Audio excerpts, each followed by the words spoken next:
I'm here at Extendicare, one of our largest Canadian customers, talking to maintenance managers about work order management. Check it out.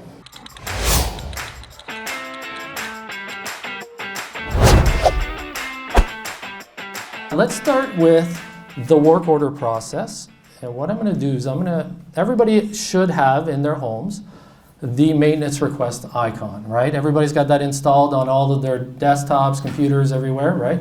So this should be what everybody uses to submit a work order, and you can double click on that. Well, I can't seem to. So there we go. You can double click on that icon and it takes you to your maintenance request page. So everybody should be familiar with this, really easy to use, right? You have your logo at the top, each of your sites should have your own page.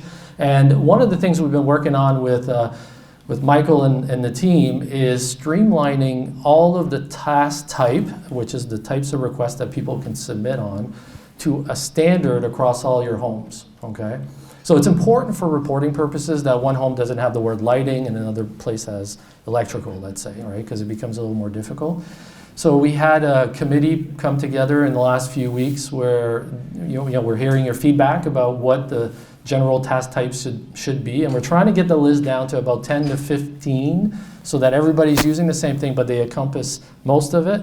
And one of the things, the big controversy right now is, should we have general maintenance as a task type, right? So I don't know, I don't think it's going to make the cut, but hopefully that'll eliminate general things and everybody's going to have a place for everything else. We'll see how that goes. All right, so everybody's going to submit a work order. So I'm going to show you how you should be doing it. One of the things that I don't think Extendicare is using is what we call relative space. Okay, so what this is when you pick a building area, you can have a list of rooms, but when you pick a different building area, you can have a different list of rooms. So I don't know if that's something that you're using, if it's just a free-form kind of room 201 that they're typing in, but if you want a fixed list, that's something we can help you with, and then it'll guide the person to the right place. Okay. So room 101, let's just say the light is out, and I'll put in my name, Dan Roberge, and I'll press submit. All right, so now, this is another feature you might have or not have. It's the duplicate task checker, okay? Yeah.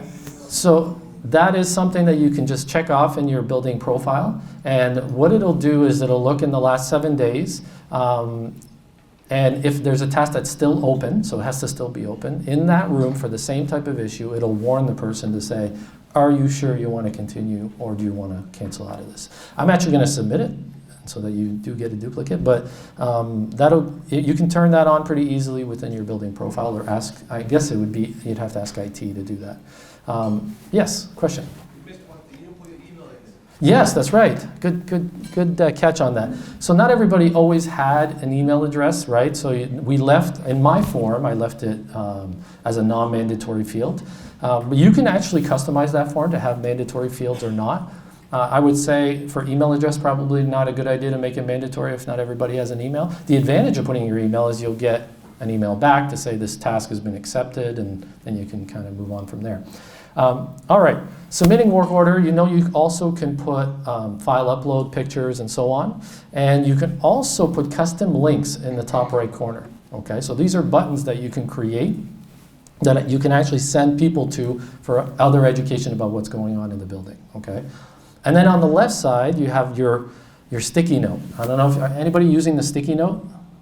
No? So this is really good if you know there's a problem in the home and you want to just put a note to everybody saying, I know about this issue, stop sending me requests.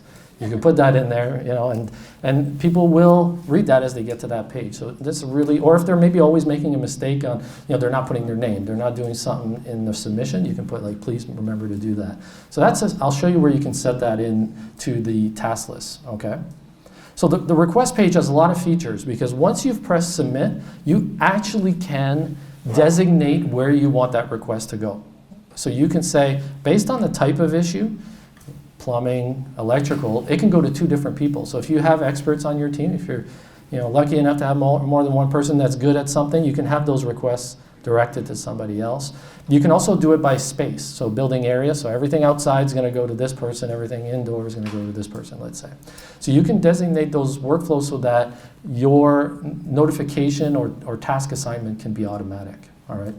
Now, one thing that you might do is just have everything come to you, right? And then you can manually delegate it out if you wish, okay? So any questions on the work order page? Pretty simple, just as easy as putting a sticky note on the door, all right? Hopefully you're not getting sticky notes.